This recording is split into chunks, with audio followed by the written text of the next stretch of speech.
Recording by Erica Sims. In Search of the Castaways, or The Children of Captain Grant, by Jules Verne.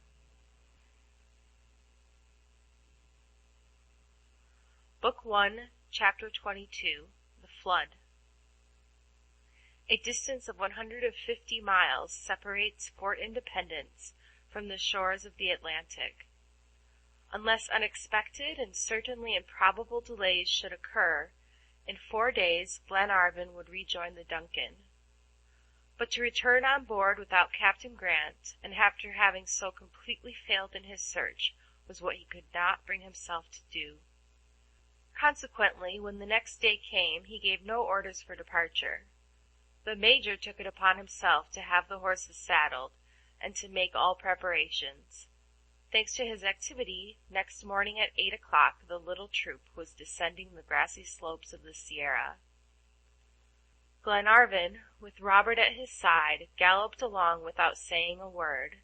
His bold, determined nature made it impossible to take failure quietly. His heart throbbed as if it would burst, and his head was burning.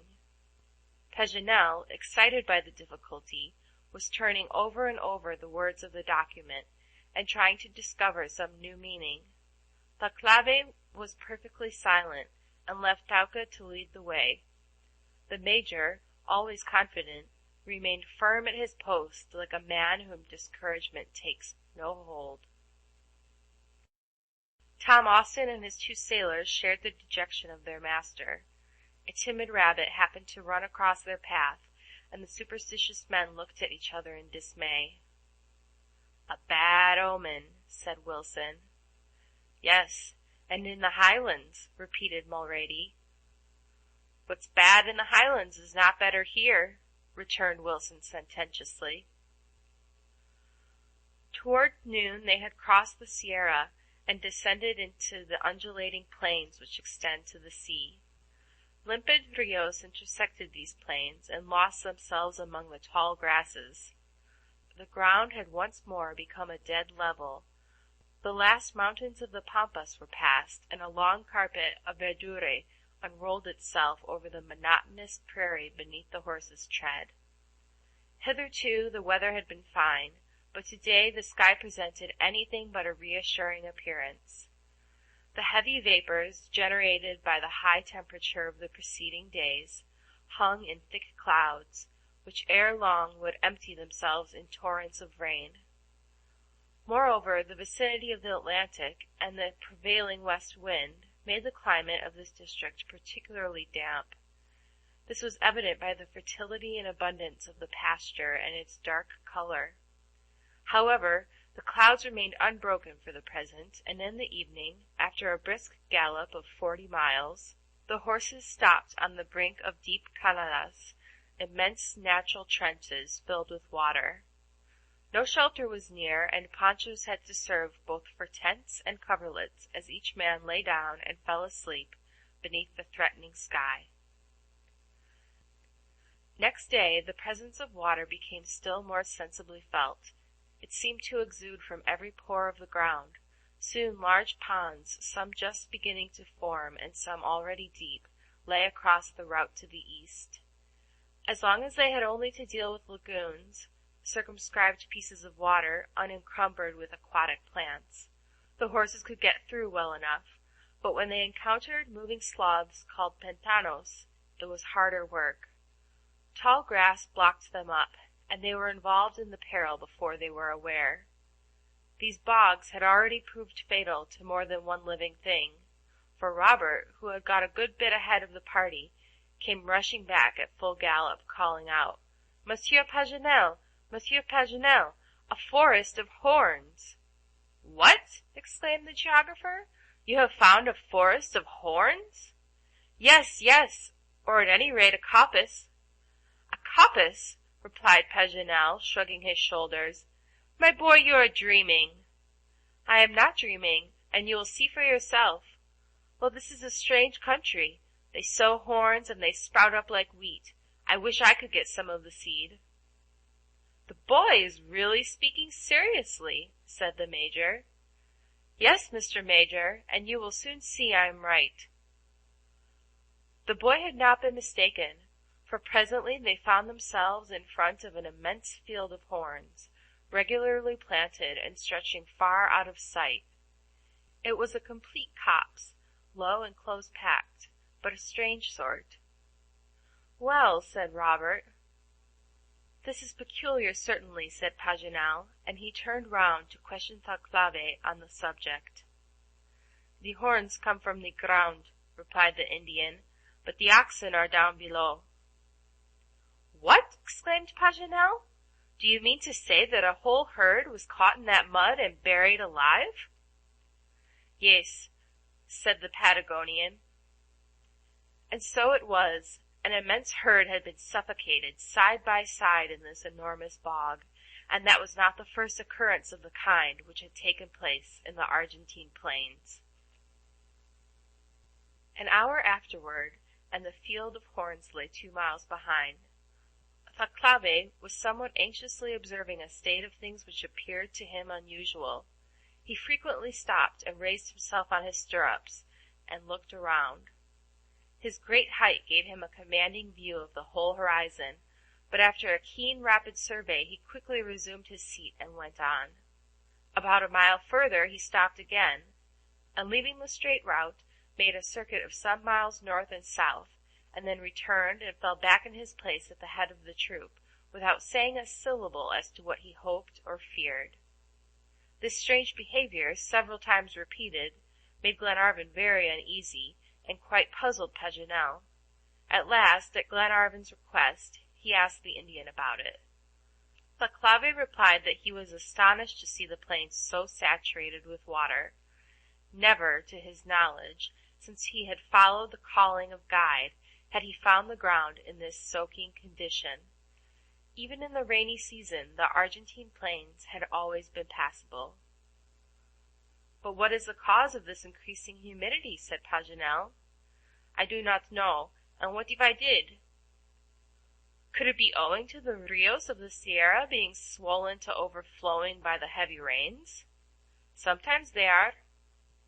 And is it the case now? Perhaps."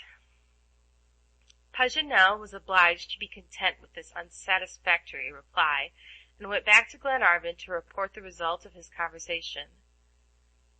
"And what does Thalcave advise us to do?" said Glenarvan. Paganel went back to the guide and asked him. "Go on fast," was the reply. This was easier said than done. The horses soon tired of treading over ground that gave way at every step. It sank each moment more and more, till it seemed half under water. They quickened their pace, but could not go fast enough to escape the water, which rolled in great sheets at their feet. Before 2 hours the cataracts of the sky opened and deluged the plain in true tropical torrents of rain. Never was there a finer occasion for displaying philosophic equanimity. There was no shelter and nothing for it but to bear it stolidly. The ponchos were streaming like the overflowing gutter spouts on the roof of a house, and the unfortunate horsemen had to submit to a double bath, for their horses dashed up the water to their waists at every step. In this drenching, shivering state, and worn out with fatigue, they came toward evening to a miserable rancho, which could only have been called a shelter by people not very fastidious, and certainly only travelers in extremity would have entered it. But Glenarvan and his companions had no choice, and were glad enough to burrow in this wretched hovel, though it would have been despised by even a poor Indian of the Pampas. A miserable fire of grass was kindled, which gave out more smoke than heat, and was very difficult to keep alight, as the torrents of rain, which dashed against the ruined cabin outside, found their way within, and fell in large drops from the roof. 20 times over the fire would have been extinguished if Mulrady and Wilson had not kept off the water. The supper was a dull meal, and neither appetizing nor reviving. Only the Major seemed to eat with any relish. The impassive McNabbs was superior to all circumstances. Paganel, Frenchman as he was, tried to joke, but the attempt was a failure. "My jests are damp," he said. "They miss fire." The only consolation in such circumstances was to sleep, and accordingly each one lay down and endeavored to find in slumber a temporary forgetfulness of his discomforts and his fatigues. The night was stormy, and the planks of the rancho cracked before the blast as if every instant they would give way.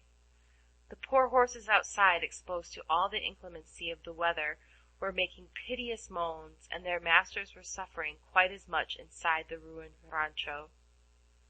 However, sleep overpowered them at length. Robert was the first to close his eyes and lean his head against Glenarvan's shoulder, and soon all the rest were soundly sleeping too under the guardian eye of heaven. The night passed safely, and no one stirred till Thaouka woke them by tapping vigorously against the rancho with his hoof. He knew it was time to start, and at a push could give the signal as well as his master. They owed the faithful creature too much to disobey him, and set off immediately. The rain had abated, but floods of water still covered the ground.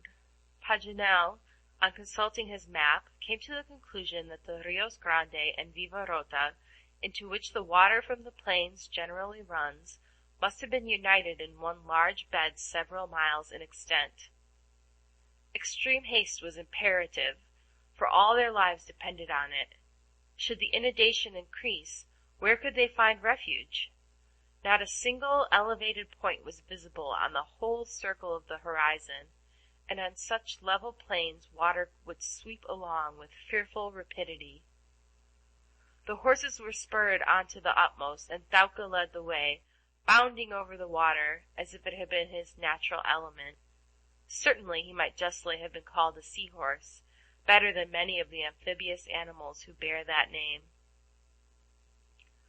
All of a sudden, about 10 in the morning, Thaouka betrayed symptoms of a violent agitation. He kept turning round toward the south, neighing continually and snorting with wide-open nostrils. He reared violently, and Thalcave had some difficulty in keeping his seat. The foam from his mouth was tinged with blood from the action of the bit, pulled tightly by his master's strong hand, and yet the fiery animal would not be still. Had he been free, his master knew he would have fled away to the north as fast as his legs would have carried him. "What is the matter with Thaouka?" asked Paganel. "Is he bitten by leeches? They are very voracious in the Argentine streams."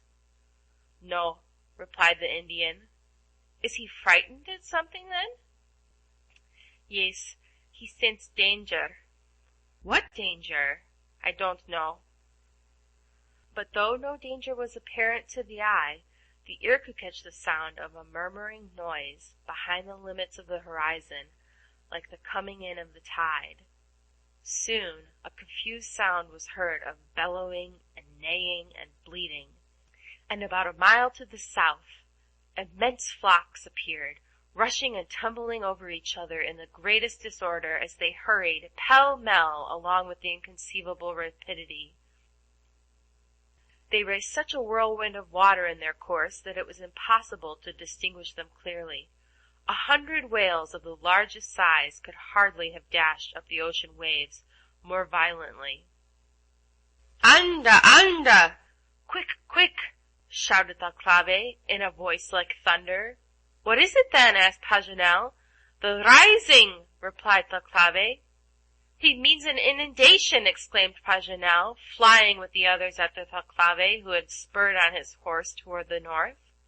It was high time, for about 5 miles south an immense towering wave was seen advancing over the plain, and changing the whole country into an ocean. The tall grass disappeared before it as if cut down by a sieve, and clumps of mimosas were torn up and drifted about like floating islands. The wave was speeding on with the rapidity of a racehorse, and the travelers fled before it like a cloud before a storm wind. They looked in vain for some harbor of refuge, and the terrified horses galloped so wildly along that the riders could hardly keep their saddles. "Anda! Anda!" shouted Thalcave, and again they spurred on the poor animals till the blood ran from their lacerated sides. They stumbled every now and then over great cracks in the ground, or got entangled in the hidden grass below the water. They fell and were pulled up, only to fall again and again, and be pushed up again and again. The level of the waters was sensibly rising, and less than 2 miles off the gigantic wave reared its crested head. For a quarter of an hour this supreme struggle with the most terrible of elements lasted. The fugitives could not tell how far they had gone, but judging by the speed, the distance must have been considerable. The poor horses, however, were breast high in water now, and could only advance with extreme difficulty. Glenarvan and Paganel, and indeed the whole party, gave themselves up for lost, as the horses were fast getting out of their depth, and 6 feet of water would be enough to drown them. It would be impossible to tell the anguish of mind these 8 men endured. They felt their own impotence in the presence of these cataclysms of nature, so far beyond all human power. Their salvation did not lie in their own hands. 5 minutes afterward, and the horses were swimming. The current alone carried them along with tremendous force, and with a swiftness equal to their fastest gallop. They must have gone full 20 miles an hour. All hope of delivery seemed impossible, when the Major suddenly called out, "A tree!" "A tree!" exclaimed Glenarvan. "Yes, there!" replied Thalcave, pointing with his finger to a species of gigantic walnut tree, which raised its solitary head above the waters. His companions needed no urging forward now. This tree so opportunely discovered, they must reach it at all hazards. The horses very likely might not be able to get to it, but at all events the men would, the current bearing them right down to it. Just at that moment Tom Austin's horse gave a smothered neigh and disappeared. His master, freeing his feet from the stirrups, began to swim vigorously. "Hang on to my saddle!" called Glenarvan. "Thanks, your honor, but I have good stout arms." "Robert, how is your horse going?" asked his lordship, turning to young Grant. "Famously, my lord. He swims like a fish." "Look out!" shouted the Major in a stentorian voice. The warning was scarcely spoken before the enormous billow, a monstrous wave 40 feet high, broke over the fugitives with a fearful noise. Men and animals all disappeared. In a whirlwind of foam, a liquid mass weighing several million tons engulfed them in its seething waters.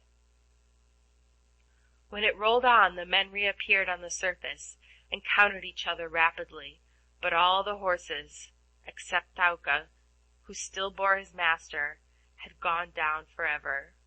"Courage! Courage!" repeated Glenarvan, supporting Paganel with one arm and swimming with the other. I can manage, said the worthy savant. "I am even not sorry—" But no one ever knew what he was not sorry about, for the poor man was obliged to swallow down the rest of his sentence with half a pint of muddy water. The Major advanced quietly, making regular strokes worthy of a master swimmer. The sailors took to the water like porpoises, while Robert clung to Thaouka's mane and was carried along with him. The noble animal swam superbly, instinctively making for the tree in a straight line. The tree was only 20 fathoms off, and in a few minutes was safely reached by the whole party. But for this refuge they must all have perished in the flood. The water had risen to the top of the trunk, just to where the parent branches forked out. It was consequently quite easy to clamber up to it. Thalcave climbed first and got off his horse to hoist up Robert and help the others. His powerful arms had soon placed all the exhausted swimmers in a place of security. But meantime, Thaouka was being rapidly carried away by the current. He turned his intelligent face towards his master, and shaking his long mane, neighed as if to summon him to the rescue. "Are you going to forsake him, Thalcave?" asked Paganel. "Aye!" replied the Indian, and forthwith he plunged down into the tumultuous waters and came up again 10 fathoms off. A few instants afterward his arms were round Thaouka's neck, and master and steed were drifting together towards the misty horizon of the north. End of Book 1, Chapter 22.